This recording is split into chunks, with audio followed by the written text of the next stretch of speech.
A great way to demonstrate how mechanical cleaning and chemical cleaning work is using a couple of key tools, starting with 𝑔𝑙𝑜_Germ, which is actually a product that simulates bacteria, also a black light, and then a disinfecting wipe, and of course our Norwex EnviroCloth.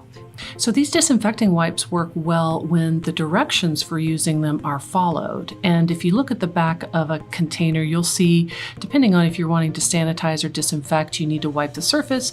You need to leave it on the surface from 15 seconds up to 4 minutes. You need to wipe the surface when you're done with potable water if it's a food contact surface where your food may be coming in contact with it. And when they're used correctly, they're able to do their job of disinfecting or sanitizing the surface. So first, we're going to sprinkle a little bit of the 𝗠𝗏𝗓𝗏 on our surface.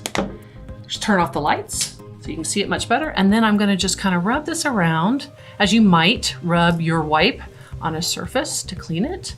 And you can see that I'm laying down, of course, the chemical that's in the wipe to do its job, but you also see that the 𝗠𝗏𝗓𝗏, which is simulating bacteria, is also moving around with it.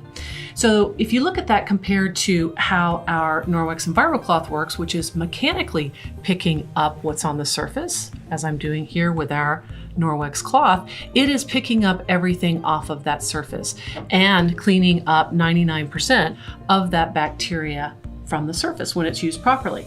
Now, if I go back, as I might in my kitchen, and keep using that wet wipe on my surfaces, you can see that I'm putting down the chemical, but I'm also putting down the bacteria throughout here too. I'm coming back with my Norwex EnviroCloth.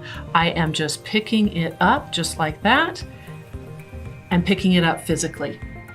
So those are the two key ways to clean, and the Norwex EnviroCloth picking up 99% of it using mechanical cleaning.